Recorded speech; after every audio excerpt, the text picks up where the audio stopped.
Hello friends, আসসালামু আলাইকুম। Welcome my Fatema's lifestyle. সবাই কেমন আছেন? আমি চলে এসেছি রোজার বাজার নিয়ে, যেহেতু রমজানের আর মাত্র 2 দিন। নিয়ে এসেছে 1 কেজি খেসারির ডাল আর 1 কেজি মসুরির ডাল। যেহেতু আমরা খেসারি আর মসুরি দুটো মিক্স করে তারপরে পেঁয়াজুটা বানাই, খালি এক ডালে পেঁয়াজু বানানো হয় না, সেজন্য আমি দুটোকে কিন্তু একসঙ্গে মিক্স করে ফেলবো।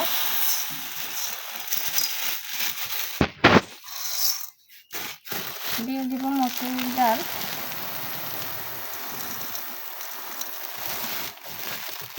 মসুরির ডাল পুরোটা দিলাম না, মিক্স করে ফেলবো। আমি মাত্র রান্নাঘর থেকে আসলাম, আমার হাতও কালি রয়ে গেছে, এখনো হাত ধুইনি, গোসল করব একটু পরে। এখানে 1 কেজি বেসন এনেছে, এখন কম এনেছে, পরে লাগলে আবার আনবে। বেসনগুলো অনেক ভালো। আমি বেসনগুলো একটা পটে ঢেলে নিচ্ছি, পরে ছেড়ে নিব।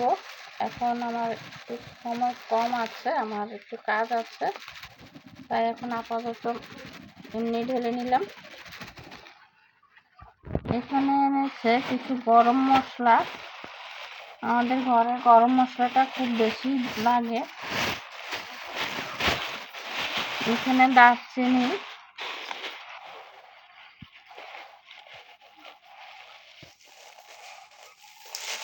রমজানে কিন্তু গরম মশলা ছাড়া একদিনও চলে না।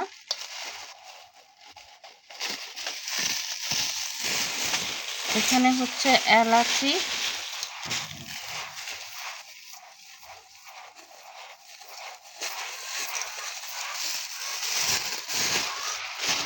আর এখানে সাদা গোলমরিচ,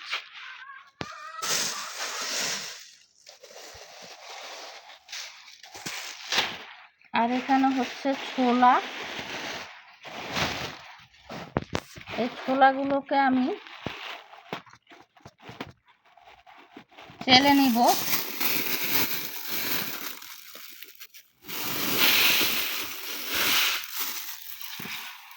যাতে করে কোনো ময়লা থাকলে, ছোলার ভিতরে কিন্তু ময়লা থাকে, ময়লাগুলো বের হয়ে যাবে। এই যে কতগুলো ময়লা বের হয়েছে, পরিষ্কার হয়ে গেছে। আমি এগুলো একটা পাত্রে ঢেলে রাখবো। তো বন্ধুরা, আমি বেশি বড় করব না ভিডিওটা, এ পর্যন্তই। সবাই খুব ভালো থাকবেন, সুস্থ থাকবেন। আল্লাহ হাফেজ।